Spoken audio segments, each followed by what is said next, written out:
Bienvenue sur Junko. Je suis Florence Dadière, future coach professionnelle et je suis ravie de vous accueillir sur ce podcast. Ici, vous entendrez tout ce qu'il vous faut pour vous inspirer, vous autoriser à penser que tout est imaginable et pourquoi pas même vous autoriser à oser.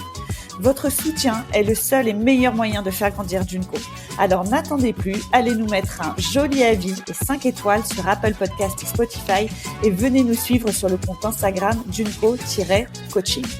Allez maintenant, tenez-vous prêts, installez-vous, c'est parti pour le prochain épisode de Junko. Aujourd'hui, j'ai le plaisir de recevoir Tiffany Mazar, qui est conférencière handicap invisible. Salut Tiffany. Salut Florence. Alors déjà, je te remercie beaucoup d'avoir accepté cette invitation. De quoi tu as besoin pour qu'on passe un bon moment ensemble, Tiffany ? Comme là, vous ne le voyez peut-être pas, mais Florence a un magnifique sourire. Donc, ça donne tout plein d'énergie et plein d'amour pour pouvoir démarrer ce podcast ensemble. Donc, pour moi, j'ai tout ce qu'il me faut. Top. Alors, écoute, Stéphanie, je t'ai invitée parce que je te trouve très solaire. Je trouve que tu attires par une certaine générosité à la fois hyper intense mais aussi pudique, et parce que tu as osé choisir ta vie, de la vivre pleinement, cela malgré les tempêtes, mais surtout grâce à ce que la vie a à t'offrir de plus beau. Tu as d'ailleurs décidé de le partager en te construisant un job sur mesure, un job qui te fait vibrer. Alors raconte-nous, Tiffany, qui tu es, qu'est-ce que tu as envie qu'on sache de ton parcours, de ta vie sur Junko? Alors déjà, on va commencer par avoir des larmes aux yeux. Alors, ça va pas le faire si on doit passer tout le long comme ça. Merci énormément, Florence. Séquence émotion, mais il y a de l'émotion sur Junko, hein, c'est voilà, sûr. Ça fait combien de temps ? Ça fait 1 minute. Merci beaucoup. 1 minute. Déjà, merci beaucoup pour cette très jolie présentation. Alors, j'espère que vous avez 3 heures devant vous parce que je vais commencer à expliquer. Non, moi, tout a commencé en fait, j'avais 15 ans. Je sortais d'un cours de maths et je tombe par terre. Je perds connaissance, je suis amenée à l'infirmerie et puis là, s'enchaîne en fait des malaises, je dirais pas tous les jours, mais presque. Je tombe. On ne sait pas trop ce qui m'arrive. Mais là, je me rends compte que j'ai 15 ans, mais que j'ai le corps d'une grand-mère de 80 et que, en fait, c'est pas comme ça que j'avais imaginé les choses du tout. Enfin, j'avais même pas imaginé que ça pouvait m'arriver. Et là, je me rends compte qu'en fait, je suis pas forcément utile, quoi, parce que je peux pas sortir, je suis fatiguée, j'ai mal partout. Donc, je décide de travailler. Je décide à l'âge de 16 ans de travailler pendant les vacances scolaires et quand en tant qu'employée polyvalent dans un petit supermarché. Et quand je travaillais plus, j'étais animatrice encadrante dans un centre aéré et donc du coup toujours dans l'objectif de pouvoir être utile. Et je me rends compte dans cette phase-là qu'en réalité, je ne pense plus à mes douleurs. Je ne pense plus à mon corps. Donc ça m'en devenait en fait un exutoire. Et mon cerveau, il a compris ça. Et le problème, c'est qu'il a continué à fond. Et donc, j'ai enchaîné comme ça pendant les dimanches matins, etc. Sauf que d'associer le boulot plus l'école où j'étais tout le temps en train de faire des malaises, à un moment donné, j'étais plus à l'infirmerie qu'autre chose. Donc, je rentrais chez moi en partant à 6h30 le matin, en revenant à 6h30 le soir. Et fallait que je récupère des cours que j'avais pas pu faire puisque j'étais à l'infirmerie. Et là, à un moment donné, en terminale, j'avais l'enjeu du baccalauréat. Là, je dis à mes parents, ça va être compliqué, quoi. Donc, on décide de faire des cours par correspondance pour me permettre d'avoir un rythme beaucoup plus adapté par rapport à ma situation de santé. Et il se trouve que le fait de gérer moi-même ma dose d'énergie, de pouvoir dormir comme j'avais besoin pour récupérer, parce que le sommeil, ça a été vraiment mon médicament. En fait, ça a été salvateur pour moi. Je faisais en 1 heure de course que mes copains faisaient en 3 semaines. Je voyais que j'étais hyper efficace, que j'avais vraiment un temps hyper productif et en même temps associé à mon bien-être. Donc, génial. J'ai pu obtenir mon bac comme ça. Donc super contente. Et là, je me dis, au moment où il fallait trouver aussi ces études supérieures, je me dis, je vais faire... à la base, je voulais être dans la médecine, tout ça. Et puis en fait, non, clairement, c'était pas possible pour mes parents non plus de m'accompagner là-dedans financièrement. Donc, il a fallu que moi, puisse financer aussi mes études et en l'occurrence, d'être en alternance. Et moi, ça m'allait très bien puisque, rappelez-vous, mon travail, c'était mon exutoire. Donc, du coup, je me suis dit, bon, bah, très bien, je vais pouvoir mettre en pratique ce que j'apprends. Ça me permettra aussi de gagner mon argent, de gagner mon indépendance. Très bien. Et j'enchaîne comme ça, en BTS, en management, en alternance. Donc, le premier job, ça a duré 3 mois. J'étais assistante commerciale dans une boîte qui faisait des annonces en ligne de vacances. Et en fait, le patron me prenait plus pour trier des factures qu'autre chose. Donc, c'était pas très excitant pour moi. J'ai décidé de partir. Donc j'avais 18 ans. Au bout de donc à l'issue de ces 3 mois, je renchaîne sur une alternance en tant que conseillère de vente en chaussures, où là j'avais 1 heure de transport en commun pour aller au centre commercial, passer la journée enfermée dans un centre commercial, debout parce qu'on n'avait pas le droit de s'asseoir, dans un environnement très stimulé au niveau visuel avec des lumières fortes, au niveau auditif avec beaucoup de bruit, de musique, etc. Et donc ça, au bout de 6 mois, ça a vraiment fatigué mon état. Je décide de partir et là, je suis embauchée en tant que responsable d'un magasin d'optique, alors que j'avais aucune formation d'opticienne, mais j'ai appris sur le tas et on m'a fait confiance. Et là, je me suis sentie super bien. Donc j'étais plus qu'à 5 minutes, même pas, en voiture de mon boulot.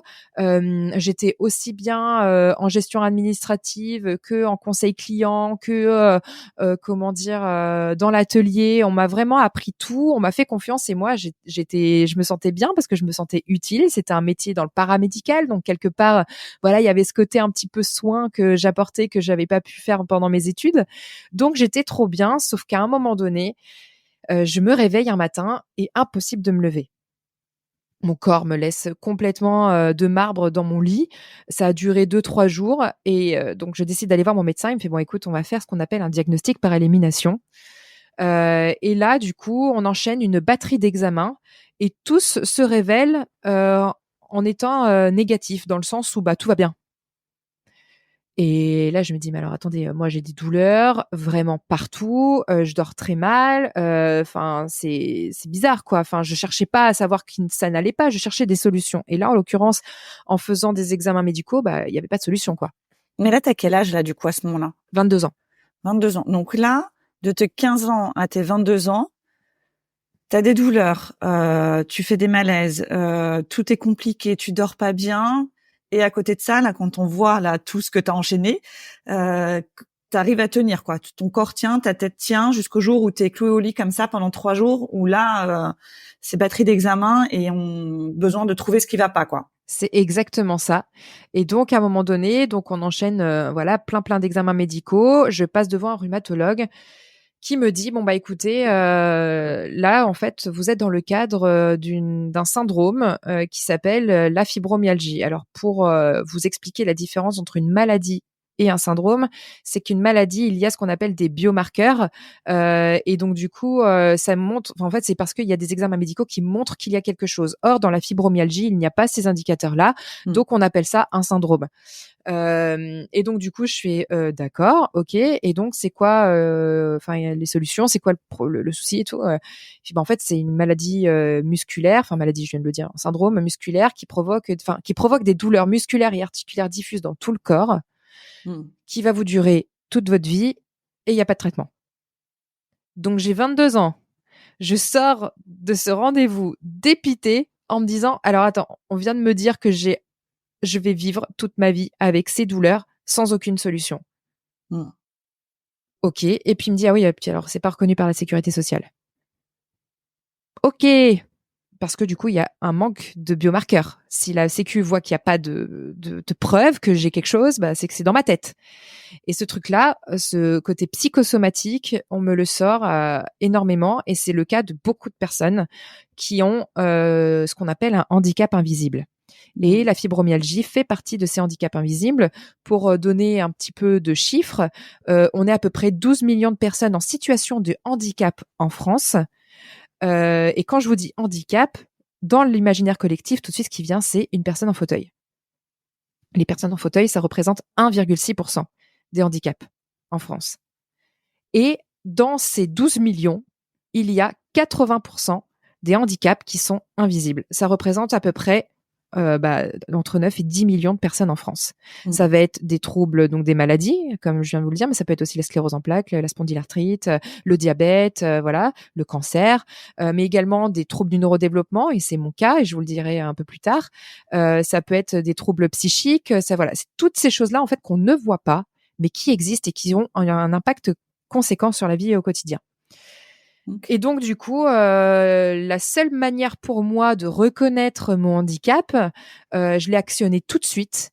C'est la RQTH, c'est la reconnaissance qualité travailleur handicapé. C'est un document qui est donné, enfin qui est pas donné, enfin qui est sollicité en tout cas, partagé par la maison départementale des personnes handicapées. Et donc du coup, je fais ce dossier, je fais une lettre de motive en expliquant, bah voilà, les impacts que ça a et qu'est-ce que ça aurait comme impact positif d'avoir cette RQTH. Et notamment, ce document permet d'avoir des adaptations de poste pour le maintien à l'emploi. Et quand j'informe mon patron à l'époque, je sais bon bah voilà, donc ça fait 4 ans que je travaille chez lui. Je sais bah voilà, j'ai une RQTH, du coup il y a un organisme qui peut financer toutes ces adaptations, sachant que je travaillais sur une planche qui faisait 30 centimètres et que du coup c'était pas du tout adapté quoi. Et il me dit oui mais non. Donc je sais comment ça non, bah non, il a pas envie. Il avait pas envie de m'adapter mon poste. Donc je décide de démissionner. Je suis embauchée dans une autre boîte dans le cadre de cette RQTH en CDI. Et puis, au bout de 10 mois, mon état de santé se dégrade. J'ai ce qu'on appelle des comorbidités qui s'ajoutent, c'est-à-dire que j'avais le syndrome du côlon irritable qui s'est manifesté en plus. Donc, c'est des troubles de l'intestin, de la manière de manger, si on mange trop gras, trop sucré, trop salé ou des choses comme ça. Enfin, je veux dire, selon ce qu'on mange. Moi, en l'occurrence, j'ai des intolérances au gluten et au lactose qui sont apparues. Et donc du coup, voilà, j'étais vraiment pas bien. Je faisais du kiné 2 fois par semaine, mais c'était le seul soin que je pouvais avoir et j'avais aucune autre solution. Et donc du coup, je vais les voir. Je dis bon, écoutez, ça fait 10 mois qu'on travaille ensemble. J'ai toujours pas d'adaptation de poste, sachant que moi, c'était simplement avoir un bureau ergonomique et des horaires aménagés pour me permettre d'aller faire mes soins. Et ils m'ont dit, bah ouais, mais en fait, c'est pas pour ta RQTH qu'on t'a embauché, c'est pour tes compétences. Je fais non mais du coup c'est quoi le rapport entre les deux? Enfin je veux dire l'un peut aller avec l'autre quoi. Et donc ils m'ont dit bah non qu'en fait ils avaient pas pour projet d'adapter quoi que ce soit. Donc je décide de partir et en fait je tombe enceinte juste au moment où je démissionne. D'accord. Euh, Et là, tu as quel âge? Là j'ai 20 attends. Au moment où je tombe enceinte j'ai 23 ans. OK. Donc en fait, là, tu as cumulé des expériences malheureuses avec le travail, avec pas beaucoup de compréhension de la part de tes employeurs. Et donc, tu décides, tu oses à chaque fois. Donc déjà, tu oses faire face à ta maladie quelque part, hein, mettre un diagnostic dessus après plusieurs années où peut-être tu avais mis un couvercle sur tout ça. Après, tu oses du coup demander ta RQTH, ce qui, je l'indique, c'est pas forcément des démarches faciles de le faire, et pareil, d'oser et de l'accepter, de faire entrer ça dans ta vie. Et tu oses partir quand les personnes en face de toi ne sont pas raccord avec tes besoins et tes envies. Et donc là, tu tombes enceinte, tu as 23 ans. C'est ça, c'était volontaire, parce que je le précise, parce qu'à 23 ans aujourd'hui, on sait jamais si c'est vraiment Ah oui. voulu, mais si, ma petite puce était très voulue.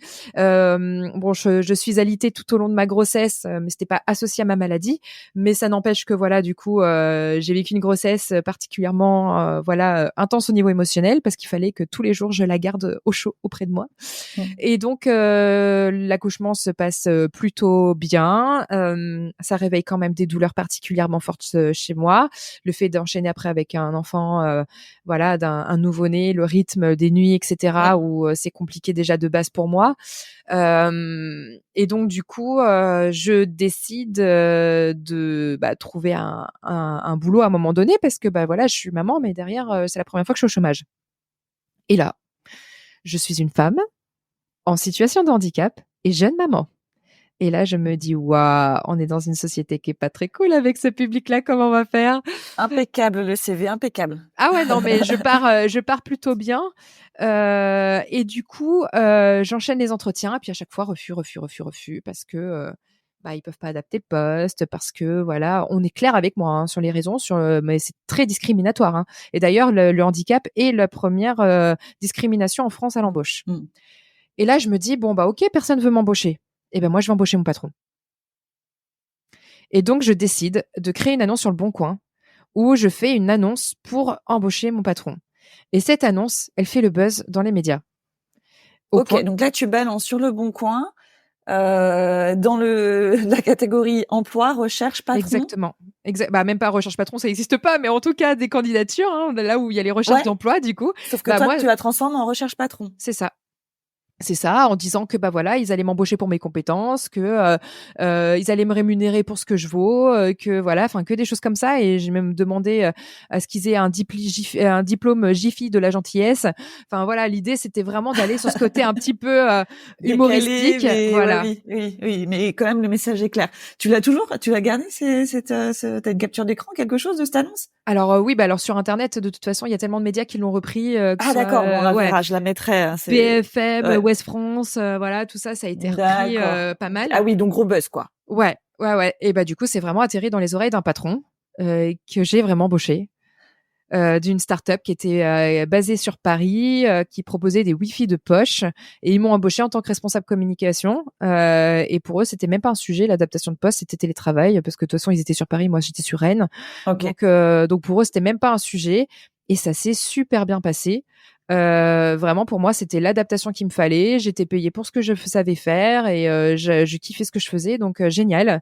J'ai eu mon deuxième enfant entre temps, parce que bah accessoirement, voilà, associé boulot plus santé plus nouveau-né, bah je me rendais compte que bah comme ma volonté était d'avoir un deuxième enfant, bah si je voulais le faire, c'était maintenant. Donc, j'ai mon deuxième enfant, non sans mal également, puisque du coup, pendant la grossesse, on apprend qu'une partie de son cerveau est manquante. On nous parle d'interruption médicale de grossesse pendant 4 Oh là, mois. On se prépare à son décès. Enfin, oh là là. encore une grossesse émotionnellement un peu intense. Mais je touche du bois. Ce petit garçon est un épicurien qui croque la vie à pleines dents, Oh là là, curieux, quel hyper bonheur. intéressant, Ok. rempli de joie et d'amour. Enfin, c'est un petit garçon incroyable. Et donc du coup, voilà, j'ai mon deuxième enfant, et là, donc on est en juillet 2019, Mhm. j'ai 26, ouais, 26 ans. Mhm. Et, euh, et là, donc je reprends le boulot, sauf que arrive en mars 2020 un petit virus qui vient bousculer beaucoup de monde. Et je ne suis pas épargnée, notamment parce que ma boîte travaille dans les télécoms au niveau international, et que ça impacte le voyage, et que du coup plus personne voyage, donc plus de ressources. Donc, fonction support, Tiffany, bye bye. Je suis licenciée pour raisons économiques au mois de mars 2020. Le même mois, je me réveille un matin, je n'ai plus aucune sensation, plus aucune force des membres inférieurs, donc des jambes. Je ne comprends pas ce qui m'arrive. Je pars aux urgences, on me fait une ponction lombaire. On ne sait pas ce qui s'est passé. J'ai vu plein de médecins, des neurologues, des comment dire internistes, des infectiologues, etc. pour comprendre. J'aurais rencontré un virus qui m'a fait un genre de reset, mais c'est pas le Covid. Dans mon corps, et du coup qui m'a déclenché des troubles des troubles neurologiques, des troubles cardio-respi. Enfin bref, je suis vraiment arrivée à un stade où voilà, j'étais devenue très fatiguée. Je pouvais pas manger sans être essoufflée. D'ailleurs, je finissais pas mes repas. J'ai perdu du poids. Enfin, je pouvais pas faire plus de 500 mètres sans prendre mon fauteuil roulant. Donc ouais, période compliquée. Donc au même moment où j'apprends, je suis licenciée. Et du coup, là, je me dis, mais en fait, ça va être encore plus compliqué maintenant pour trouver un job, quoi, parce que rappelez-vous, c'est mon exutoire. C'est là où je me sens utile. Utile. Mhm. Et du coup, bah là, j'ai 2 enfants. Maintenant, j'en ai pas qu'un, mais j'en ai 2. Mon état de santé est vraiment beaucoup plus important qu'avant, enfin, en tout cas de ma dernière recherche d'emploi. Et je suis toujours une femme. Et là, je me dis, mais c'est compliqué. Donc, du coup, je me dis, bon, bah, je vais faire mon CV de manière un peu originale. À l'époque, ma fille, qui donc avait 2 ans et demi, adorait la chanson de Angèle, Oui ou non. Et je sais pas, un soir, je me couche, et je me dis, mais en fait, et si je reprenais cette chanson de manière un peu en mode CV, quoi. Le lendemain matin, je me réveille. En une demi-heure, j'écris les paroles. En 1 heure, j'enregistre. En 1 heure, je tourne le clip. Et donc, c'était le matin à 9 heures où j'ai commencé à me dire, faut que je le fasse. À 13 heures, la vidéo était publiée sur YouTube, et elle fait le buzz dans les médias. Elle fait même l'objet d'une question de culture générale aux 12 coups de Jean-Luc Reichmann. Elle passe à la télé, etc. Donc gros buzz sur ce que j'étais capable de faire, sur ma capacité du coup à créer l'interaction, à créer l'intérêt autour de handicap, autour de tout ça, sur l'emploi, nanana. Mais on Alors attends, reste. je t'arrête une seconde. Donc toi, t'as des idées fulgurantes comme ça Ouais. qui te viennent, tu dis ok, alors attends, là, en gros, voie sans issue. Enfin, c'est ce que je ressens hein, quand tu expliques voie sans issue. Là, en gros, c'est chaud. T'as une idée qui devient très créative, du coup, t'es assez créative, et bam, tu l'as fait, quoi. C'est-à-dire que ça se fait très vite, c'est des fulgurances comme ça que t'as et où tu te dis, allez, feu, quoi. C'est ça, bah, feu, même flow. Le flow, c'est vraiment cet état de Ouais, je vois. créativité que du coup, pour expliquer, c'est vraiment un Mm. moment où, je sais pas si vous vous êtes déjà aussi retrouvé dans un moment où Mm. vous êtes tellement passionné par ce que vous faites que vous en voyez même pas le temps passer, vous oubliez de manger, enfin, vous êtes tellement à fond dans votre truc et vous vous sentez mais ressourcé et vidé en même temps, mais ressourcé d'énergie parce que vous êtes bien dans votre élément. Et c'est ce qui se passe en fait dans ces moments-là. Ça me vient comme ça, c'est-à-dire qu'en fait, pour une petite astuce que je vais vous donner, que ma psy m'avait donnée aussi, et c'est grâce à elle en fait que j'ai ces idées un peu de fou. En fait, quand vous vous couchez et que vous avez une problématique, voilà, dans votre quotidien qui, voilà, vous turlupine un petit peu, quand vous vous couchez et que vous commencez à vous endormir, vous posez une problématique à votre cerveau. Du genre, là, par exemple, par rapport à cette, à comment dire? Alors non, c'est par rapport à autre chose que je vais vous dire un peu plus tard. Mais en gros, je sais pas moi, comment est-ce que je pourrais me réinventer dans mon boulot, par exemple? En te couchant, Tiffany, Oui, oh, d'accord. oui, oui, vraiment au moment où je suis en train de m'endormir, Ah ouais, je balance d'accord. une question comme ça Dans à ta la con tête. à mon cerveau. Et tu t'endors avec ça. Alors, c'est là, on arrive à un stade en fait où on bascule entre le conscient et le subconscient. C'est vraiment ce moment un peu qu'on va reproduire également quand on fait de la méditation, par exemple. C'est ce moment où en fait on se dit bon allez, je balance une question puis on voit ce qui se passe. Et en fait, il y a des choses un peu magiques qui se passent à ce moment-là. C'est-à-dire qu'il y a des idées, des choses qui vont venir, des phrases, des mots, des sensations. Et en Mm. fait, des fois, c'est vraiment un truc de fou. Et cette idée de comment dire, de créer une annonce sur le Bon Coin, ça vient de là. Cette idée d'avoir à reprendre cette chanson, elle vient de là. Et je vais vous en donner encore un autre exemple dans quelques secondes, enfin dans quelques minutes. Et donc je fais cette annonce. Évidemment, on est dans un contexte économique de l'emploi notamment, bah, qui fait que les entreprises ne se positionnent pas du tout là-dessus. Au même moment, j'apprends que j'ai un TDAH. C'est un trouble déficitaire de l'attention avec hyperactivité. En fait, mon cerveau a tellement cumulé, que ce soit au niveau boulot, mais aussi au niveau personnel avec mes 2 enfants bas âge, certes. Mais c'était au moment où on était en train de se, entre guillemets, marier avec mon ex-mari aujourd'hui. Parce qu'avec le Covid, c'était hyper compliqué Mm, mm. de trouver comment se marier, les fêtes qu'on a organisées qui finalement faut déplacer. Au même moment, on faisait construire, donc il y avait aussi tout le déménagement à prévoir, les travaux à faire. Enfin, et là, plus ma boîte a lancé parce que au même moment, je me dis, mais en fait, si personne ne veut m'embaucher, il faut que je continue à être compétente, à exercer. Vous souvenez-vous, moi, j'ai besoin d'être utile. Donc pour moi, le travail, c'est mon moyen, mon échappatoire, quoi. C'est pas forcément le bon truc, hein. Puis vous allez comprendre vite pourquoi.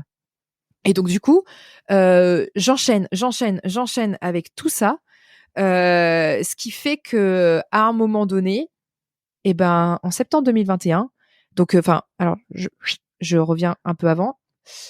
S'il y a des petits moments comme ça, c'est normal, justement, c'est mon TDAH. Donc vous allez aussi voir que finalement, c'est pas si invisible que ça. C'est bien réel. Juste pour en revenir par rapport à ce buzz-là, qui m'a apporté aucun boulot, mais qui m'a apporté une grosse visibilité, notamment sur le réseau LinkedIn. Et c'est comme ça qu'en fait, j'ai pu avoir un premier client, puis un deuxième, puis un troisième, où je m'étais vraiment positionnée sur ce que je savais faire, la com, le consulting, voilà. Et donc, c'est comme ça que j'ai enchaîné mes clients. Ok. Et donc du coup, j'enchaîne comme ça, 1er semestre 2021, donc toujours avec une situation de santé un peu compliquée, avec mes enfants à gérer, donc en étant freelance. Donc ça veut dire qu'en étant entrepreneur, il faut chaque mois, chaque jour se réinventer pour qu'on puisse être sûr d'avoir un revenu. Mm. Et en septembre 2021, alerte AVC. J'étais en train de lire une histoire à ma fille et d'un coup, tous les symptômes de l'AVC me viennent. Alors la différence entre ce que j'ai vécu et un AVC, c'est qu'un AVC, c'est qu'il y a tous les symptômes, c'est-à-dire une paralysie d'un côté, ça va être un maux de tête, ça va être en même temps, comment dire, la pensée qui va être, on n'arrive pas forcément à y voir clair, on n'arrive pas à articuler, à parler, enfin, et donc du coup toutes ces choses-là arrivent normalement en même temps. Ça, c'est pour la Mm. prévention sur l'AVC. Mm. Quand il y a ces signaux-là, vous appelez tout de suite Le 15. le 15 et c'est hyper important. Moi, c'est venu de manière, comment dire, ça s'est enchaîné les uns après les autres. Et donc du coup, c'était ce qu'on appelle un AIT en fait. Hein. C'est en fait un vaisseau qui est bouché de manière très rapide, qui va pas rester bouché comme l'AVC où là du coup ça peut vraiment être fatal. Donc, Et donc AIT, c'est accident ischémique transitoire. voilà, c'est la petite casquette infirmière de Florence qui permet d'expliquer. Et donc du coup, bah ça en fait, ça a pas pu être visible en fait au moment de l'IRM quand je suis arrivée, oui. parce que du coup c'est très rapide. Fulgurant, ouais. Et en fait, à partir de ce moment-là, ma neurologue me dit, bah de toute façon, ça vous avez une épée de Damoclès au-dessus de la tête, ça peut vous arriver à tout moment. Donc dès que ça vous arrive, faut retourner rappeler le 15 et reprendre, faire une alerte. Enfin voilà, en tout cas, voir les urgences. Bon. Ok, donc là j'étais juste en train de lire une histoire à ma fille à la base quand même, et là j'ai tout ça qui m'arrive et là je me rends compte sur le chemin pour aller aux urgences qu'en fait tout peut basculer en une seconde, dans un moment le plus anodin de sa vie. Donc je reviens en mode l'IRM me dit que tout va bien, si je vais bien et qu'en fait à tout moment tout peut basculer, en fait je vais me réinvestir dans tous les projets qui me tiennent à cœur parce que clairement si demain je meurs, je veux avoir laissé ma trace. Et donc, je me mets dans 10 milliards de projets en même temps pendant ces 2 mois qu'on suivi cette alerte. Ok, donc en fait, cette épée Damoclès te met dans une énergie assez folle où tu veux croquer la vie à pleines dents. Tu dis ok, c'est ta façon de gérer la situation, de gérer cette nouvelle en fait. Complètement. Je sais pas si je suis pas du tout dans l'acceptation.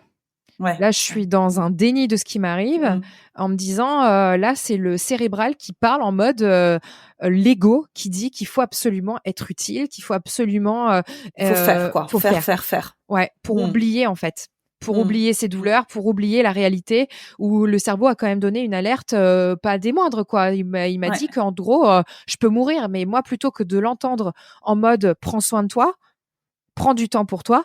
Je l'ai pris en mode faut que je sois le plus utile possible. Et là, ce qui devait arriver arriva, burn-out. Au bout de 2 mois, je vais voir mon médecin. Je lui dis écoutez, là ça va pas. Elle dit vous allez accepter cet arrêt que je vous propose depuis 2 ans. Bon, ok, mais pas plus d'1 mois parce que j'ai des clients qui m'attendent. Lol. Donc là, à ce moment-là, tes clients, c'est qui? Sont des entreprises, sont des... Complètement, ce sont des entreprises, des startups, associations, voilà, PME. Et là, tu bosses sur leur com.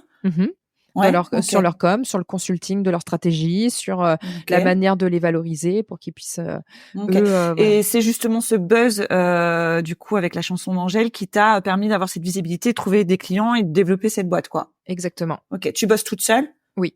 Auto-entrepreneur. C'est ça, puis en télétravail parce que du coup c'est ce qui me permet moi d'avoir les meilleures conditions possibles, c'est ma propre adaptation. Donc t'as quand même réussi à trouver le moyen de travailler pour toi. Donc du coup pour le coup t'avais dit j'ai embauché mon propre patron, là tu t'es presque embauché toi. Exactement. Et tu as développé quand même une belle activité à ce moment-là, voilà. Mais il y a eu cette alerte AVC qui a lancé une machine un peu folle et qui t'a conduit au burn-out quoi. Exactement. Ok. Donc tu passes ce cap de burn-out, comment tu rebondis? Disons qu'il faut bien toucher le fond déjà quand on est dans un burn-out. On est en mode le cerveau a complètement grillé. C'est-à-dire que je passais devant mon ordinateur, j'avais une boule au ventre. C'est comme si je me forçais à un moment donné. Je me suis dit, putain, pourquoi j'arrive pas quoi? J'arrivais pas à aligner les idées, j'arrivais pas à réfléchir. Mais vraiment, ça m'énervait. Et puis, j'étais en colère contre moi de me dire, mais pourquoi j'y arrive pas, quoi? Donc, vraiment pas du tout. Et ça fait partie des phases de l'acceptation, le déni, la colère, pour ensuite arriver vers l'acceptation. Puis, à un moment donné, en fait, ce qui a été hyper fort pour moi, c'est que, au bout d'1 mois où on fait le point avec ma médecin, parce que, du coup, je lui avais dit que ça allait durer qu'1 mois, mais elle savait très bien que ça allait pas durer qu'1 mois. Elle me dit, bon, comment ça va? Donc, je craque complètement. Je lui dis, écoutez, j'ai le scénario pour mettre fin à mes jours. Ok, donc tu Il y touches avait vraiment le bout, quoi. ouais, là, même mes enfants Les me idées retiennent noires. plus Ouais. complètement. Et là, je me dis: «Mais en fait, je sers plus à rien. Mon cerveau ne fonctionne plus, je ne suis plus utile». Et là, même, je vous dis, mes enfants me retiennent plus. Je me dis: «Mais ils ont quoi comme mère, quoi?» Et à un moment donné, je me retrouve, donc j'habite en Bretagne, je vais à la mer qui est un élément qui me connecte énormément. Mhm. Et là, je me retrouve face à ce vide et cette immensité à la fois et je me dis: «Mais putain, mais qu'est-ce que je veux de ma vie, quoi?» Mhm. Je me retrouve vraiment en mode: «Mais c'est ça que je veux ou pas?» Enfin, d'avoir réalisé tout ce que j'ai réalisé pour en arriver à se dire, «J'attends qu'une chose, c'est de passer à l'action».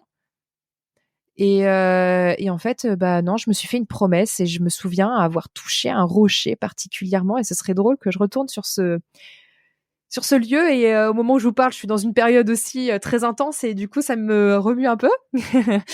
Ça m'émeut de me dire, ça pourrait être cool de retourner là-bas en se refaisant cette promesse-là de ne jamais oublier en fait que, bah, c'est moi qui allais choisir ma vie et que c'est pas, la société, que c'est pas, ma santé qui allait décider à ma place, c'est moi vraiment qui allais décider et là, en l'occurrence, je n'avais plus aucune connexion avec, mon cerveau. Je n'avais qu'une connexion avec mon corps. Ce corps Mhm. que j'ai mis de côté parce Mhm. que je ne voulais pas en prendre soin, parce que je ne Mhm. voulais pas me retrouver face à ces douleurs qui m'empêchaient de vivre complètement et là, j'ai pas eu le choix. J'ai pas eu le choix que de devoir me connecter à lui, donc ça veut dire qu'il a fallu que j'accepte prendre du temps, dormir, me faire des choses que j'aime faire, c'est-à-dire, j'aimais dessiner, j'aimais, faire du yoga, je me suis réapproprié mon corps, de la musique et cetera, mais en mode off complètement. C'est-à-dire que plus aucune communication sur les réseaux sociaux, plus aucune envie en fait de tout ça. C'était vraiment de me retrouver face à moi-même et à un moment donné, donc, là on est en juillet 2022, on part en vacances avec, mon mari et mes enfants et là, en fait, j'ai une petite voix qui me dit: «Tiffany, c'est les dernières vacances en famille, c'est les dernières vacances en famille et tout». Je suis: «Putain». Avec mon conjoint, c'est vrai que, voilà, on a eu des moments un peu difficiles vis-à-vis notamment de la maladie, dans le sens où il a été hyper, hyper, hyper présent pour moi. C'est quelqu'un de formidable, mais en fait, le fait de prendre trop soin de moi, finalement, ça ne m'a pas poussée vers le haut, ça m'a pas dépassée, ce qui fait que, du coup, je me suis enterrée dans un truc hyper cocon qui fait que du coup, c'était pas moi en fait, c'était pas mon essence et en fait, je me reconnaissais plus à un moment donné. Et là, quand j'entends cette petite voix au fond de moi qui me dit: «Tiffany, il faut que tu fasses des choix». On était en thérapie de couple et cetera, donc on voulait vraiment nous permettre de nous donner les meilleures solutions pour s'en sortir. Ça faisait 12 ans qu'on était ensemble, depuis l'âge de 16 ans, on était ensemble et puis à un moment donné, bon, bah, je me suis rendue à l'évidence que c'était plus possible. Mais c'était vraiment le fait qu'on n'était plus en phase au niveau énergétique, quoi, tout simplement. On n'était plus sur la même longueur d'onde, mais on a toujours des valeurs, hyper fortes en commun. Aujourd'hui, c'est un papa, qui est formidable, c'est un très, très bon ami, on s'entend encore mieux qu'avant, mais vraiment, enfin, je l'aime encore dans le sens où ça reste le papa de mes enfants. C'est un homme qui me suivra tout au long de ma vie et j'ai beaucoup de respect pour lui et on est très soutenants l'un envers l'autre et voilà. Donc, on était juste plus en phase et le fait d'avoir respecté ça, bah, du coup, ça nous a permis de pas être dans le conflit et ce qui fait qu'on a une relation aujourd'hui qui est, très bienveillante et très soutenante. Donc c'est cet instant-là sur la plage avec ce rocher qui a été le tournant où tu as justement osé choisir ta vie et osé être toi. C'est ça. Il y a eu un instant, il y a eu un déclic. Je me suis vraiment retrouvée, c'est comme si, heu, le l'immensité de la mer et le vide à la fois qu'elle représente parce qu'on ne voit rien. La mer, c'est enfin, j'ai vécu en Nouvelle-Calédonie pendant 3 ans. J'étais en bord de mer après, mon père est militaire, donc on a beaucoup voyagé et enfin beaucoup déménagé et j'ai toujours été connectée à la mer et pour moi, ça a été vraiment un élément ressource et dès que je m'y retrouve, en fait, c'est comme si j'étais enfin avec moi-même et là, en fait, c'était un rendez-vous que je m'étais donné avec moi-même, là D'accord. Alors et qu'avant, tu faisais des choix en fonction de ce qu'on attendait de toi, en fonction de ce que, enfin, ta maladie ouais, t'imposait aussi, le fait devoir te sentir utile parce que handicap invisible, etc. Le fait de battre aussi contre un système qui n'est pas du tout juste, voilà juste et discriminant. complètement. Donc voilà, tu étais toujours un peu dans cette sorte de bataille. Et là, quoi, tu rendais les armes et tu disais, ok, là, en fait, je vais juste vivre pour moi. C'est exactement ça et j'ai compris qu'en fait, que c'était égoïste de ne pas penser à moi. Parce que là, Mmh. c'est tout mon entourage aussi que je faisais souffrir. Ils m'ont vu dans un état hyper dur, mais vraiment à péter un plomb le jour de Noël, le 25 décembre 2021. J'ai complètement explosé en vol. Mon ex-mari était en train de coucher les enfants et là je me retrouve à exprimer que j'ai qu'une envie, c'est alors désolée hein, ça va être un peu cru, mais j'ai qu'une envie quand je passe dans ma cuisine, c'est de prendre mon couteau et d'en finir quoi. Et je leur exprime tout ça avec Mmh. une colère et une énergie mais qui me dépasse complètement. Je tombe au sol, je me mets à comment dire à vibrer, enfin dans le sens où je tremblais énormément, j'étais plus là, mais ça a choqué toute ma famille en fait. On était en famille et là on dit mais plus jamais on veut vivre ça en fait. Donc Enfin, quand tu dis être égoïste, enfin, c'est égoïste dans le sens où du coup tu t'occupais pas de toi et donc du coup c'était égoïste pour les autres. ouais, C'est une notion qui est essentielle en fait, où effectivement de penser à soi, ce n'est pas ne pas penser aux autres. exactement, Et ça, je trouve qu'on est vraiment élevé dans tout ça et du coup de faire passer toujours les autres avant, enfin de pas l'égoïsme, enfin c'est un gros mot, c'est pas bien, c'est penser à soi, c'est ne pas penser aux autres, c'est tout ça, c'est dur. Moi, je sais que je l'ai compris hyper tard aussi, où je me suis dit mais en fait rien à voir en fait. c'est exactement ça De et se je pense respecter, c'est respecter les autres, c'est leur montrer, c'est de s'autoriser à être soi, c'est permettre aussi aux autres de s'autoriser à être eux-mêmes. exactement. Et je me dis à un moment donné, quand je suis en train de véhiculer des valeurs au niveau professionnel, etc., de respect, de tolérance, de bienveillance, etc., si je suis pas capable de les ancrer, mais en fait, c'est du bullshit tout ça. Mmh. Enfin, je parle pour parler. Je suis une communicante que bah, je méprise en fait parce que moi-même, je déteste tout ce qui est marketing et tout le bordel pour pouvoir manipuler des gens et dire des choses pour faire du social washing, du handy washing, du green washing, tout ce que vous voulez. Ouais, Mais ouais. en fait, c'est pas du tout moi. Donc là, ma psy me dit, mais à un moment donné, si vous voulez partager des valeurs, mais soyez incarnés ces valeurs. Et ça m'a tellement bousculé. Je me disais, mais elle est en train de me dire que j'incarne pas mes valeurs et je m'en rendais même pas compte quoi. Et là, du coup, comment là, dans ton quotidien actuellement, le fait de vivre pleinement, d'oser être toi, de faire tes propres choix, comment là aujourd'hui ça se traduit? Eh ben, ça se traduit de manière un petit peu, comment dire? Je suis passée du tout au tout en fait en faisant ce choix, en me respectant dans mon énergie, le fait de choisir la vie que je voulais. Bah en fait, le fait de m'être séparée de mon mari, où j'étais plus en phase avec moi-même, d'être dans cet environnement, je me suis créé mon propre environnement D'accord. et le fait est que j'ai rencontré mon nouveau conjoint au bout de 3 semaines, ce qui n'était pas du tout prévu parce que moi je m'étais dit depuis l'âge de 16 ans, je suis avec quelqu'un, voilà, maintenant je vis un peu pour moi.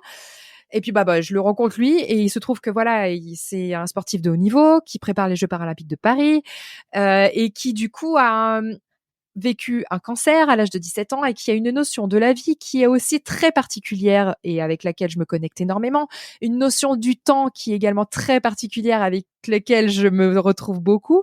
Et il y a un côté hyper dépassement de soi. Pour vous donner un petit exemple, quand on décide de se rencontrer, en fait, à la base, on s'est rencontrés bah, au moment de ce buzz en 2020 sur LinkedIn avec mon conjoint Avec la chanson actuel. d'Angèle. Voilà, il a vu OK. ce que je faisais et donc il m'a ajouté sur LinkedIn en disant que voilà, ce que je faisais, c'était spontané, authentique, qu'il adorait, machin.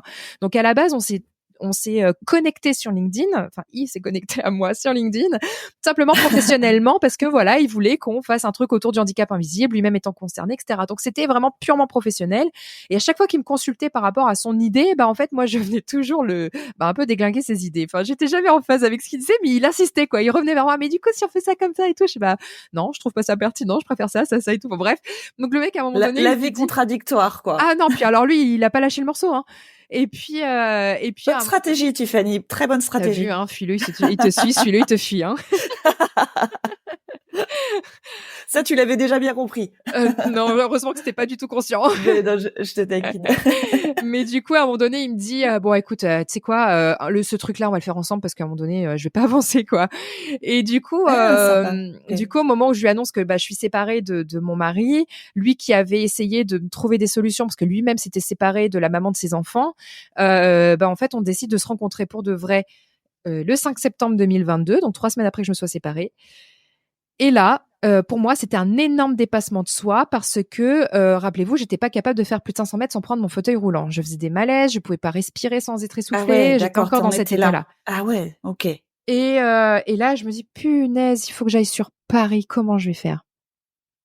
Je prends le train quand même. Je suis stressée de fou. Enfin, vraiment, j'ai pas bien dormi. J'avais peur de faire des malaises. Vraiment, c'est la peur qui m'envahissait. Et là, je pose un pied à Montparnasse et là, tout s'envole. Je fais, mais c'est quoi ce bordel? Mais j'étais vraiment pas bien. Et là, comme une sensation de bien-être que j'avais jamais rencontrée, je suis, oh là, là, ok, donc là, je suis dans un autre monde, j'avance, et là, je le vois. Et c'est comme si je l'avais reconnu. Comme si, on s'était jamais quitté, on s'embrasse comme si on était ensemble depuis toujours. Et une évidence, de fou. Et du coup, depuis, on ne se quitte plus. Pour vous dire à quel point le dépassement de soi, quand on est avec une personne qui se match aussi avec nous, 3 mois plus tard, on est parti sur l'île de la Réunion. Donc ça faisait 19 ans que j'avais pas pris l'avion, ça faisait des années que j'avais pas pris de vacances. Et du coup, on part sur l'île de la Réunion et on monte le piton de la Fournaise. 6 heures de randonnée, 18 kilomètres. Alors que 3 mois plus tard, je pouvais pas je pouvais pas marcher sans prendre mon fauteuil. 3 mois avant, 3 tu mois marchais pas avant, sans fauteuil c'est et ça. là ouais, ok. Mais donc l'effet Mathieu, puisqu'il s'appelle Mathieu. Exactement. J'ai d'ailleurs une petite surprise pour toi. Je l'ai contacté et Ok. j'ai une petite question pour toi. Si je te dis que tu n'étais pas prête à vivre cette année 2023, ça te fait penser à quoi? À qui justement? Du coup, oui, c'était le premier message le message qu'il m'a envoyé avant qu'on se voit pour de vrai. Il m'a dit ta vie va changer. Ah, je savais pas. Tu Euh, vois, il m'a balancé ça et du coup, je dis OK, je la pose telle quelle. OK, c'est la question qu'il t'a posée avant Montparnasse là? ouais, avant, il dit t'es pas prête, ta vie va changer. Et je lui ai répondu notre vie va changer. Non mais c'est trop mignon vous là. Et on savait pas, hein. Enfin, on savait pas ce que ça allait donner, si on Mais allait vous vraiment saviez pas, mais matcher. vous saviez, mais si vous Mais saviez, en vous fait, on s'est saviez. reconnecté, quoi. C'est ça quoi. Oh mais c'est trop mignon, trop mignon. Chaud. Bah oui, non mais c'est trop, c'est des belles histoires ça, c'est des choses qui font vibrer et puis voilà, j'ai dit au début, voilà, il y a eu des tempêtes et puis là il y a tout ce que la vie en fait t'offre et tout ce que peut-être tu t'es autorisé à voir, à vivre. C'est ça, c'est vraiment une autorisation. Là, du coup, quand en fait, cette ascension du piton de la Fournaise, elle a été très métaphorique, en fait. C'est-à-dire que tout le long de cette montée, c'était à chaque pas sa chance. C'est-à-dire que les rochers n'étaient pas les mêmes à chaque pas. Il fallait prendre appui à chaque fois pour pouvoir continuer à monter. Des fois, il fallait monter, des fois, il fallait redescendre pour remonter. Enfin, il y avait une incompréhension sans faille. Et en plus, à chaque fois que je montais, moi, avec mes troubles cardio-respi, j'avais vraiment du mal, quoi. J'étais à prendre ma ventoline, j'avais du mal à respirer et tout. Donc, j'avais Mathieu qui était en mode allez, Tiffany, on va y arriver et tout pour monter, etc. Il était vraiment dans l'encouragement. Et lui, de son côté, pour redescendre, il a en fait une paralysie de la cuisse droite et donc du coup il doit bloquer son genou à chaque fois pour redescendre. Donc ça se voit pas quand il marche, mais pour monter et descendre des escaliers, ça se voit. Et là en l'occurrence, il se disait mais putain, à chaque fois qu'on descend, c'est une galère. Donc moi j'étais là en train de lui donner la main pour l'aider à redescendre. Donc lui il a été là pour moi dans la montée, moi j'étais là pour la redescente. Et en fait ça a été pour nous, ça a été mais en mode mais on était têtu, on s'est dit mais alors ce piton, mais alors ce cratère, on va le voir quoi. Et on était mais vraiment dans cette détermination sans faille. On s'est dit mais en fait, en étant dans cette persévérance, on arrive à tout ce qu'on veut. Et moi, je me suis découverte, hein, je me suis révélée, je me suis dit mais si je suis capable de faire ça, mais je suis capable de faire quoi d'autre? Et là, du coup, on s'est dit bon bah écoute, Tiffany, j'ai des compétitions qualificatives là qui vont arriver dans l'année. J'aimerais bien que tu viennes avec moi, ne serait-ce que pour les championnats de France, pour voir déjà comment est-ce que ta présence influe sur mes résultats et tout. Bon, le fait est qu'il a renouvelé son titre de champion de France, que ça n'a pas perturbé plus tôt que ça. Donc, on s'est dit, bon, bah, on essaye la prochaine compétition en février où ça se passe en Espagne. Donc, si jamais ça se passe vraiment pas bien, au pire, tu rentres, c'est pas très loin et tout. Et en fait, ça se passe super bien. Et là, on se dit, bon, bah, en fait, ça va être, au moment où on était en Espagne, il fait, bon, bah, en fait, je commande les billets pour le prochain, c'est au Brésil. Et là, on part au Brésil. Ensuite, on a fait le Bahreïn. Ensuite, on a fait le Canada, où j'ai passé mes 30 ans là-bas. Ensuite, on est parti en Inde pendant 3 semaines. On a fait l'Angleterre, on a fait les Pays-Bas, on a fait l'Australie, le Japon. Et là, on part jeudi en Malaisie et en Thaïlande. Ok. Donc là, ta vie depuis septembre 2022, c'est de vivre une histoire d'amour de folie. On a Voilà. compris avec Monsieur Mathieu. Et c'est donc de voyager et de l'accompagner sur ses compétitions, donc sur la sur le plan mondial pour préparer en gros aussi les JO, quoi. Exactement. Ok, ça marche. Toi, tu es toujours auto-entrepreneur? Oui, alors du coup, pendant cette période-là, je suis encore en arrêt. D'accord. Donc, mon arrêt ne s'est arrêté que en avril de l'année dernière, avril 2023, parce que j'avais enclenché un autre projet où là, je les ai accompagnés alors que j'étais en arrêt pour leur permettre de développer leur truc, parce que l'objectif pour eux, c'était de m'embaucher. Et puis en décembre, ils me disent on va t'embaucher, toujours pas. Janvier 2023, toujours pas. Février 2023, toujours pas. Je dis bon, écoutez, à un moment donné, on va contractualiser. Ça vous permettra moi, ça me permettra d'être payé, de sortir de mon arrêt. Et puis bah du coup, vous, ça vous engage moins parce que financièrement, c'est quand même 2 fois moins cher que d'avoir des charges patronales. Et puis ça vous engage moins dans le temps. Ils me disent ok, on fait ça. Normalement, t'as site reconduction et tout. Puis au bout d'un mois, ils me disent bah en fait non. En fait, on pourra pas t'embaucher. Donc là, bah moi, mon burn-out était hyper fragile à ce moment-là. J'étais sur une reprise. Donc là, le burn-out qui recommence, sauf que du coup, la sécurité sociale prend en compte, refait ses calculs, ne considère pas mon mois de reprise comme étant un test aussi, parce que quelque part, il fallait revenir. Et eux, ils considèrent pas du tout cette rechute. Donc, ils prennent mon chiffre d'affaires de l'année 2022 où j'étais en arrêt en compte. Ça veut dire que je perds plus de 800 € d'indemnité journalière. Donc, D'accord. financièrement, c'est plus du tout la même chose. Mais ce que je me pose la question, tu t'es questionné là sur le choix que tu avais fait de bosser avec eux. Pardon, hein, je titille un peu. Hein. Vas-y. Sur le choix d'avoir bossé avec ces gens qui quand même te font taffer alors que tu es en arrêt de travail, qui te promettent des choses comme ça, ça, tu t'es pas dit bah tiens, est-ce que je suis pas allée est-ce que j'ai pas voulu me rendre utile et que je suis pas allée, que j'ai anticipé tout ça, mais enfin tu vois, en arrêt de travail, déjà en train de bosser, tu vois, Alors d'extérieur, moi, tu te dis dans mon point de vue, c'était je me reteste au niveau cognitif.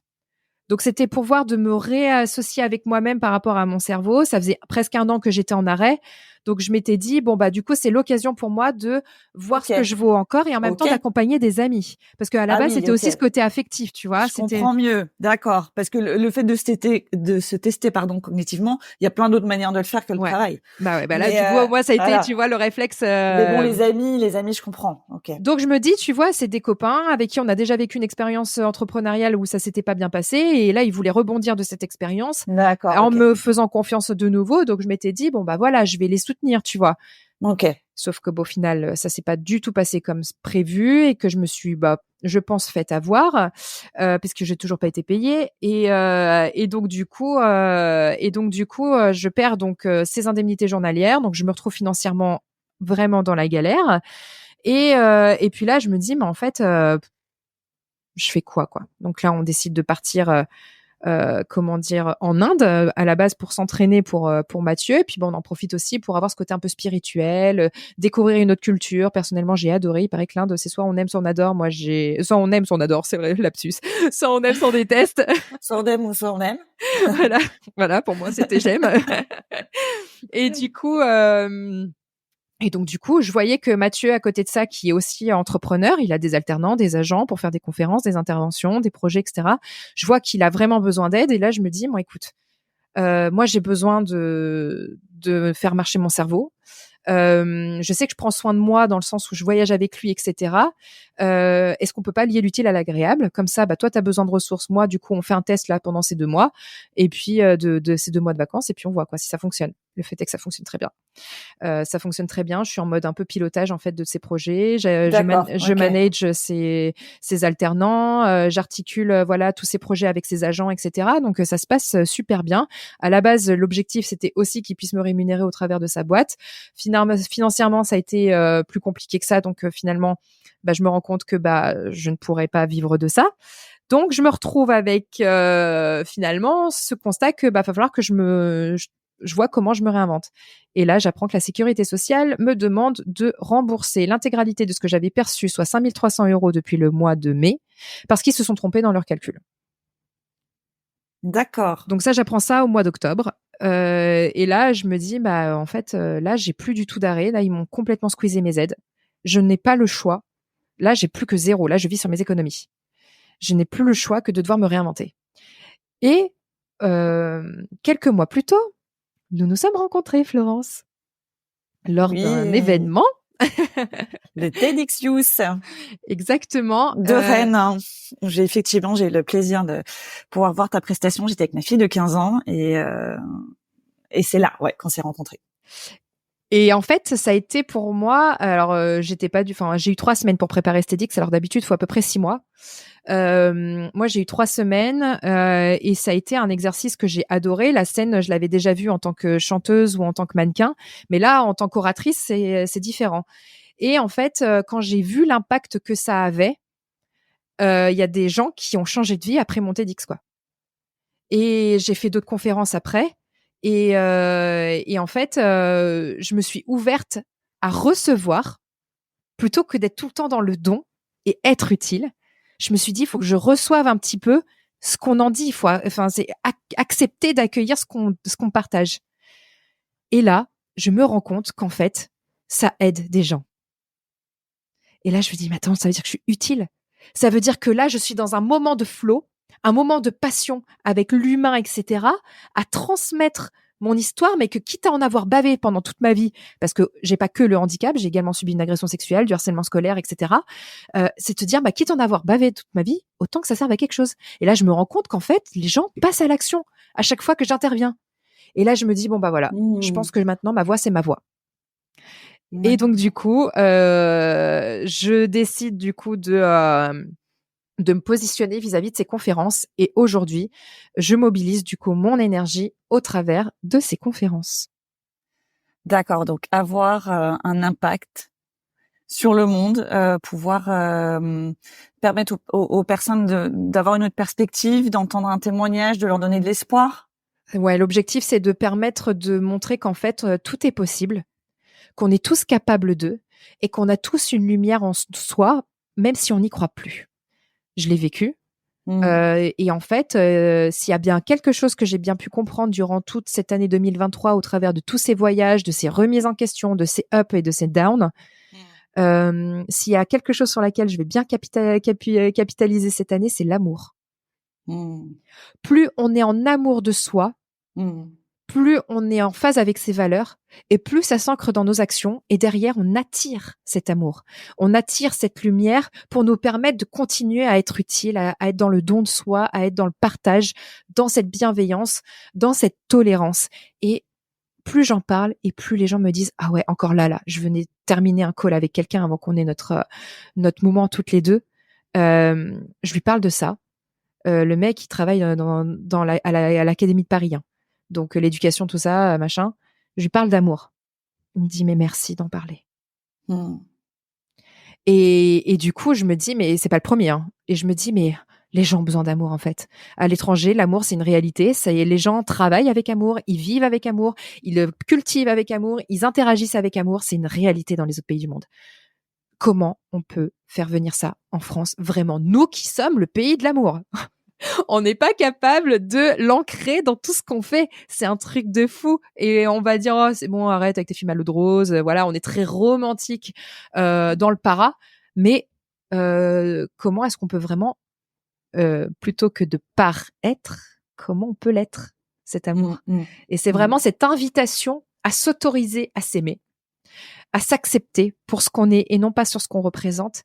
Et c'est le message qu'on transmet du coup avec Mathieu, parce qu'on est en train de monter une fondation sur cette acceptation sur la révélation de nos singularités. Certes, c'est par rapport à mon parcours que je vais parler de handicap, mais finalement, tous les humains sont concernés. Vous avez tous un cerveau, un cœur, vous êtes capable de faire bouger les choses. Et c'est de redonner cette confiance, cette estime de soi qui va nous permettre de vraiment passer à l'action et de dire, mais en fait, mais oui, je suis capable de faire bouger les choses pour moi et in fine pour l'autre. Donc voilà, c'est un peu le message. Donc là, vous collaborez, enfin vous avez monté la fondation. Elle est créée, elle est en projet. Elle est en pleine construction. C'est Elle est en pleine hyper construction. lourd. Hein. C'est pas comme une Ouais, bien association. sûr. Ça demande des institutions, des financements, de se bien s'entourer. Donc là, on est en plein travail. Ça devrait, d'ici deuxième semestre, ça devrait sortir de terre. D'accord. Donc la 2024, les JO, la fondation, Les Jeux paralympiques. Ouais, les Jeux paralympiques. Mais pour moi, c'est pareil. Ah non. Ça fait partie des JO. Enfin, c'est des JO, quoi. Alors, c'est les Jeux olympiques et paralympiques. Et aujourd'hui, ah oui, d'accord. voilà, tu vois, c'est il y a les deux appellations et du coup, c'est pas au même moment. Oui, c'est pas au même moment. C'est pas au même moment et du coup, voilà, c'est important de le préciser parce que on ne voit que les JO. Et après, on n'entend même plus parler des paras, alors qu'aujourd'hui, il y a un vrai enjeu dans notre pays que d'aller justement sur cette sensibilisation et de faire rencontrer des histoires et des histoires de entre guillemets résilience et de tous les possibles, quoi. Donc non, mais t'as raison de le préciser. Moi, c'est mon biais infirmière où je fais, du coup, j'embarque tout le monde et puis voilà, ça fait partie du. Tout à fait. Ok, donc Jeux paralympiques et donc la fondation. Il y a d'autres projets qui se trament pour toi, pour vous? Tout à fait. Là, on a terminé d'écrire le livre de Mathieu qui va sortir début mars, qui s'intitule Rêve de jeu, J-E entre parenthèses U-X, où là, l'objectif, c'est de partager sur son histoire de l'acceptation, de la transformation de toute cette histoire-là de déni, parce que lui, il a mis 13 ans à accepter son handicap, comment il l'a transformé et derrière, le rêve des Jeux paralympiques et qu'est-ce qu'il en a fait de son handicap et comment est-ce il s'est autorisé à rêver. Donc du coup, il y a beaucoup de choses on a tout écrit ça et ça va bientôt sortir. Et moi, parallèlement, c'est le petit truc justement dont je vous parlais en tout début de podcast sur cette astuce de comment dire, d'interroger son cerveau avant de dormir. Moi, c'était pas du tout prévu, mais en fait, quand on est revenu du Japon le 15 novembre, j'étais en train de m'endormir dans la salle d'embarquement et puis là, je demande à mon cerveau, je suis là, clairement, avec cette histoire de conférence et tout, où je suis en pleine réinterrogation de tout ce que je dois faire, je fais comment? Et là, j'ai toute une série de mots, de phrases qui arrivent et tout, et j'avais la tête dans le pâté, j'étais en train de m'endormir. Je me lève, je prends mon PC parce que ça, à coup sûr, j'allais oublier. J'écris, et là, je fais, je suis en train d'écrire mon livre. Et là, en 2 heures, je fais le plan de mon livre, j'ai le titre de mon livre, et là, tout s'éclaire. Toutes les notes que j'avais dans mon téléphone depuis des années, tout fait sens en fait. Et c'était pas du tout prévu parce que j'étais même pas encore sur le projet vraiment du livre de Mathieu. Et donc du coup pour moi ça a été vraiment un test pour savoir si j'étais capable d'écrire et tout, de pouvoir écrire de manière aussi intense en termes de timing et tout son livre. Et du coup, donc là, du coup, je me suis dit, en fait, ouais, go quoi. Et le lendemain, on a rencontré un éditeur qui disait, mais Tiffany, tu devrais écrire un livre. Et je sais, écoute, il y a moins de 24 heures, j'ai eu cette idée-là avec le livre et le plan et tout ça. Donc là, je suis en train de discuter justement avec une maison d'édition sur ce projet-là. Et parce que là, j'ai déjà la préface, je sais qui va faire ma préface, une personne incroyable, mais tant que c'est pas fait, je le dis pas officiellement. Oui, d'accord. Mais toutes celles qui sont dans le développement personnel et dans l'optimisme devront la connaissent très bien. C'est une femme? C'est une femme, exactement. D'accord. J'ai donné déjà 2 indices. Et du coup, pareil, je fais venir des artistes dans mon livre parce que l'objectif, c'est qu'il soit le plus interactif possible. Moi qui ai un TDAH et qui déteste lire parce que je m'embête royalement, j'ai besoin que ce livre soit à l'image également de mon fonctionnement dans le sens où il faut qu'on puisse en sortir, en revenir, avoir des astuces, piocher et puis voilà. Et donc du coup, je fais venir différents artistes dedans pour permettre d'avoir d'autres manières de diffuser le message. Et je vais le faire également en audio description de manière à ce qu'il soit le plus accessible possible. Ok. Donc là, projet. Ça reste vraiment dans. C'est chouette parce que tu écris un livre, mais ton TDAH fait que la lecture pour toi c'est pas une source d'épanouissement, voilà. Mais du coup, tu le fais de façon à ce qu'il corresponde quand même. Donc on voit que Exactement. tu arrives à quand même rester malgré tes fulgurances. On le voit, c'est une idée fulgurante que t'as, bam, ça, d'un coup, ça vient et on y va et tu passes très vite à l'action. Tu es encore un peu en mode fonceuse, on le sent, mais par contre, tu fais en sorte de te respecter et que ça te ressemble et que ce soit ton livre avec ta manière de penser, ta manière de fonctionner pour que tu restes aligné, que tu restes en état de flow, en fait. Exactement. Et en fait, j'ai compris que plus j'étais en phase et dans l'accompagnement de mes émotions, Hmm. plus ça allait être juste pour moi. C'est-à-dire qu'avant, j'étais beaucoup dans la résistance. J'étais en mode, mais putain, mais il faut que je le fasse. Donc, il faut que je le fasse, quoi. Donc là, je le fais maintenant. Donc, je me forçais dans une énergie négative à faire certaines choses et du coup, à passer un temps phénoménal, à ne pas être dans la production de ce que je voulais. Mais parce qu'il fallait le faire, je le faisais. Alors que maintenant, je me dis, OK, la deadline est toujours la même, mais là, j'ai besoin d'aller faire du piano. Et ben, j'y vais. Alors que j'ai un truc qui est hyper urgent à faire, hein. Mais non, mon cerveau, il a besoin d'aller faire autre chose, de se dépoussiérer pour en revenir, en fait. Et Hmm. donc, plus je suis dans cet accompagnement de mon fonctionnement qui n'est pas du tout conventionnel, parce que bah, quand quand t'es salarié et puis qu'on te demande de rendre un truc et que t'es planté devant ton bureau, devant ton PC, qu'il faut que tu le fasses, bah, clairement, d'aller faire du piano, c'est pas accessible, quoi. Donc, Hmm. c'est aujourd'hui comment est-ce qu'on peut accompagner aussi les entreprises sur cette éducation, hein. On n'est plus sur de la sensibilisation, là, on est clairement sur Ah ouais, l'éducation tout à fait. de quels sont les intérêts de faire de l'inclusion avec un grand I. C'est pas simplement les personnes en situation de handicap, hein. C'est des Ouais. personnes qui sont en fin de carrière, celles qui ne sont pas diplômées, les immigrés, la personne qui sort du milieu carcéral. C'est comment on peut valoriser les intérêts de chacun pour que ça serve le projet collectif, parce que tout le monde a une histoire et tout le monde a des points de vue différents. Il n'y a pas qu'une seule vérité quand on regarde une boule à facettes. Quand il y aura la lumière sur un côté, ça va jaillir de mille feux, il va y avoir plein de couleurs, etc. Mais de l'autre côté, quand il n'y a pas la lumière, il se passe rien. Il n'y a pas de lumière ni quoi que ce soit. Pour autant, ça reste la même boule à facettes. C'est juste la manière dont on va le regarder qui va faire qu'il y aura plusieurs vérités. Donc, c'est être dans cette tolérance aussi de se dire chacun a son point de vue et comment on peut construire ensemble pour que ce soit le plus juste possible pour tout le monde. Ouais. Super belle métaphore, la boule à facettes.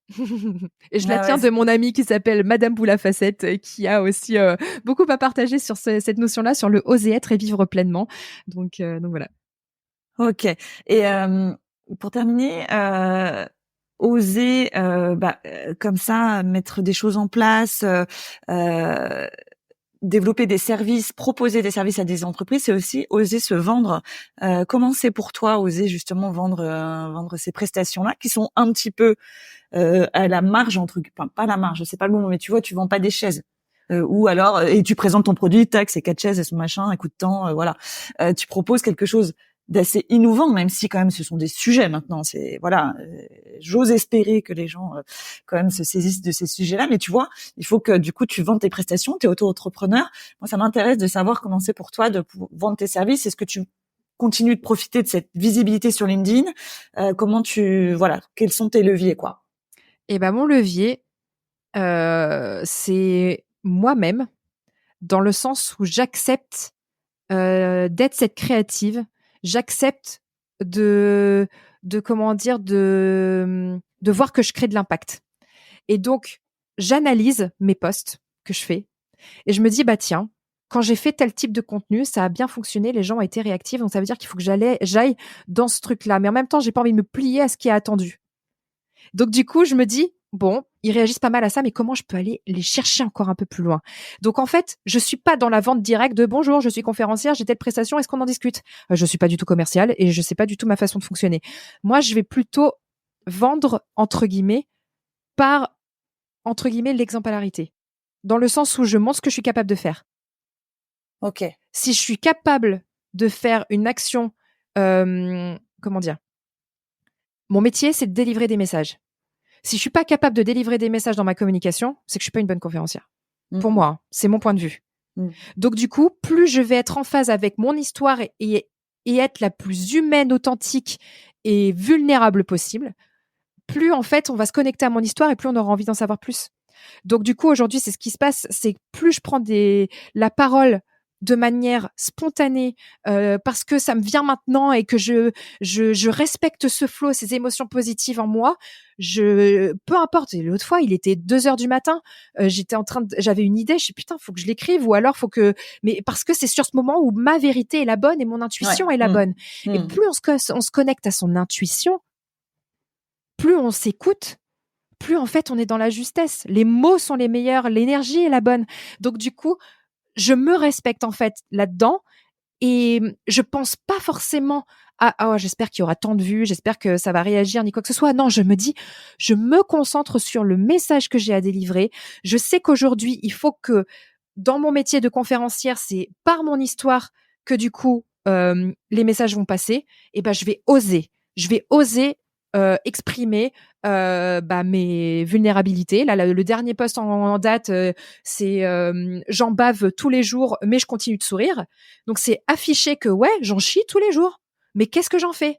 Et donc d'être tout le temps dans ce mouvement de transformation plutôt que d'être dans la victimisation. Aujourd'hui, il y a un gros problème sur la notion de handicap. Quand on regarde la définition du mot handicap dans le Larousse, c'est n'est pas capable de et diminuer, etc. Mais qui a envie d'être en situation de handicap? Clairement, ça fait pas rêver. Donc c'est comment est-ce qu'on peut apporter une vision beaucoup plus optimiste et positive de ça en montrant qu'on est capable de transformer. Ça veut pas dire nier une réalité. J'en bave encore tous les jours et c'est ce que j'explique. C'est comment est-ce que j'en fais? Qu'est-ce que j'en fais de tout ça? Et donc, je pense que c'est là où il faut replacer ce pouvoir d'agir vraiment en chacun de nous et de se dire qu'on n'est pas responsable parce que on est tous dépendants et influents de tout, mais c'est de se dire c'est nous-mêmes qui sommes capables de faire les choses. Et aujourd'hui, c'est ce côté capable, c'est le gros dénominateur qui fait que ça crée la peur des entreprises parce que ils savent pas quoi en faire en fait des personnes handicapées, ils savent pas s'ils sont capables vraiment, s'ils vont être absents, s'ils vont être plus lents, si du coup voilà, en fait il y a tellement de croyances limitantes qu'on est dans ce besoin de sensibilisation et d'éducation pour montrer ce dont on est capable. Et aujourd'hui, c'est justement comme ça que j'interviens sur les réseaux sociaux pour montrer ce dont je suis capable. Et donc c'est porter la voix de plusieurs millions de personnes. Je dis pas que je suis la porte-parole de ça du tout. On est tous les porte-parole de nos propres existences, mais du coup, je profite de cette visibilité pour permettre de montrer qu'en fait, on est tous capables d'eux. Magnifique, magnifique, Tiffany. Donc voilà. On va terminer sur ces belles paroles. Écoute, c'était hyper riche. On pourra en discuter des heures. Moi, je suis très, très alignée avec ton discours, de par mon vécu de mon ancien métier, mais aussi par tout ce que j'ai vécu moi-même, où ça a été toujours très, très compliqué d'entrer dans un cadre, de mettre un couvercle sur ma liberté, sur ma créativité, sur ma façon de fonctionner. Aujourd'hui, j'en suis plus là, et du coup, ton parcours, de façon, même si ta vie est différente, résonne beaucoup, beaucoup en moi, et je suis sûre va résonner sur beaucoup de personnes qui vont nous écouter. Donc vraiment, merci pour ton partage, pour ta générosité, pour tout ce que tu nous as dit. Merci à toi surtout de donner la parole et la lumière justement à ces parcours qui pourront aussi être utiles. Donc tu fais une grande part là-dessus. Donc tu peux être fier de toi aussi d'avoir cette capacité à mettre la lumière aussi sur les autres avec ta propre lumière. Donc merci beaucoup et bravo à toi. Merci Tiffany. Où est-ce qu'on peut te suivre, continuer de te suivre? Sur Instagram ou sur LinkedIn? Les deux. Tiffany Mazar sur Instagram, où je vais avoir un contenu un peu plus lifestyle et un peu plus des fois sur le partage, parce que LinkedIn, c'est encore une autre plateforme. LinkedIn, ça va être aussi pas mal sur les actus professionnels, etc. Donc les deux sont les bienvenus. Ok, je vous invite aussi à aller voir la vidéo du TEDx Youth qui est sortie, donc sur laquelle j'avais vu moi en direct. J'avais eu la chance de voir Tiffany en direct. Elle est sur YouTube, donc allez la découvrir, ça vaut le coup. C'est que des ondes positives et c'est ce qu'on veut sur Junko. Merci beaucoup, Florence. À bientôt, Tiffany. Merci beaucoup. Bientôt. Bye. Merci d'avoir écouté le podcast et j'espère que cet épisode vous a plu. Si c'est le cas, n'hésitez pas à nous laisser un 5 étoiles et un joli commentaire sur Apple Podcast ou Spotify. Vous pouvez suivre toutes les aventures de Junko sur Instagram, sur le compte Junko-coaching. À très bientôt!